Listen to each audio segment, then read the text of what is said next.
ኢትዮጵያ ውስጥ በጣም ብዙ ታለንትድ ሰዎች አሉ። እቺን ሀገር ማስጠራት የሚችሉ ኢትዮጵያን ኢንተርናሽናል ማድረግ የሚችሉ በጣም ብዙ ታለንትድ የሆኑ ሰዎች አሉ። እነዚህ ታለንትድ ሰዎች ደግሞ ማለት ነው ዶክተሮች ናቸው ልንገራቸው። ግን በዶክተር ብቻ መስራት አይፈልጉም።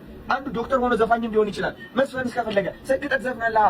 ዶክተር ሆነ እያለ የሰዎች ህይወትን እያዳንክ እያለ ትዘፍናለህ። ግን ይህ ሰው የሚፈራው ቤተሰቦቹ እንዳይንቁት ነው። አንተ የተከበረ ስራ ይዘህ እንደዚህ ራስህ ታዋርዳለህ ይባላል።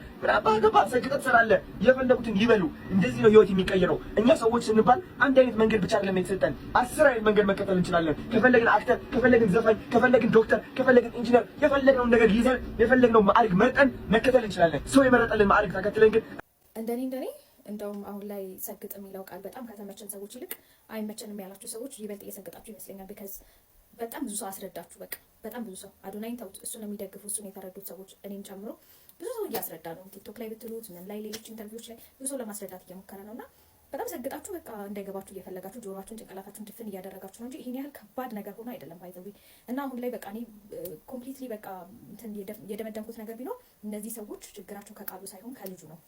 ልጁ ለምን በሁለት እግሩ ቆመ? ለምን ሰው ወደደው? ለምን ያ ሁሉ ስቴጅ ላይ ተሸለመ? ይሄ ሁሉ ነገር ዲዘርቭ አያደርግም ይሄ ልጅ በሚል ትንሽም የቅናት መንፈስ ያለባቸው ሰዎችን አሉ።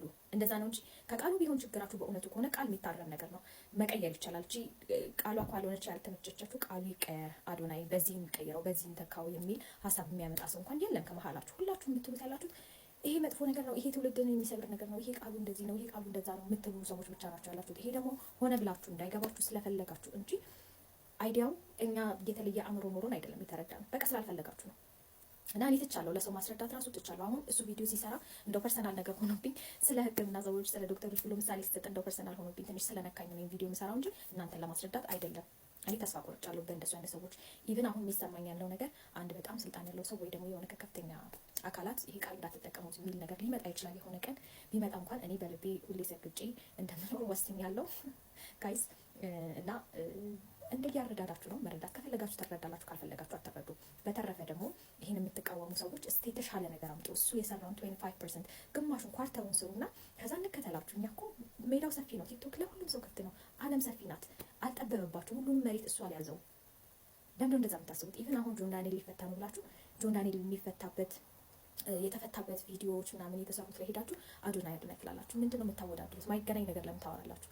አዶናይ ሌላ ሰው፣ ጆን ዳንኤል ሌላ ሰው። እሱም የራሱ ሀሳብና ስራ አለው፣ ይሄም ልጅ የራሱ ሀሳብና ስራ አለው። ኢቭን ሶስተኛ ሰው ሆናችሁ ተደረባችሁ መጣችሁ ቤስት ቲክቶከር ብለን እናንተንም መሸለም እንችላለን እኮ። ቦታው ጠባብ አይደለም። ለምንድነው በግድ ሁለቱ ልጆች መሀል እንዲሻክር የምትፈልጉት? በቃ የሆነ ወሬ ስለሚፈለግ ነው። ቲክቶክ ላይ ሁሉ ጊዜ የሆኑ ሰዎች መጣላት አለባቸው፣ መቀማማት አለባቸው። እንደዛ ነው ትሬንዱ፣ እንደዛ ነው። በጣም ያሳዝናል። ኤኒዌይስ ለሱ ምንም ሴንስ እንደማይሰጠው አውቃለሁ፣ ግን በቃ ስሙ መጣላት የለበት ቦታ ሄዳችሁ ስሙን አትጥሩት። በተረፈ ጥሩ ለመሆን ሞክሩ።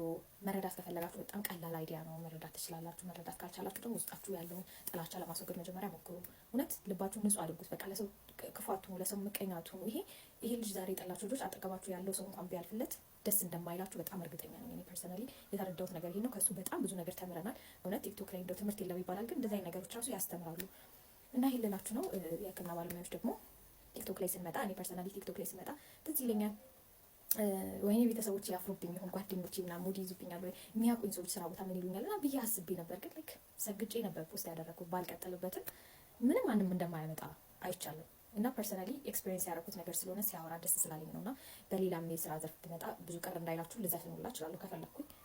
ሞራሉ ካለኝ ተሰጥኦ ካለኝ የፈለኩትን ነገር የመስራት መብት እንዳለኝ ሪያክሽን ስላደረከን እናመሰግናለን። እና ወሬው ይቀጥላል፣ እኛም መታዘባችንን እንቀጥላለን። ሁላችሁም ጥሩ ልብ ይኖራችሁ ብዬ ነው የምመርቃችሁ። ሶ ያ ባይ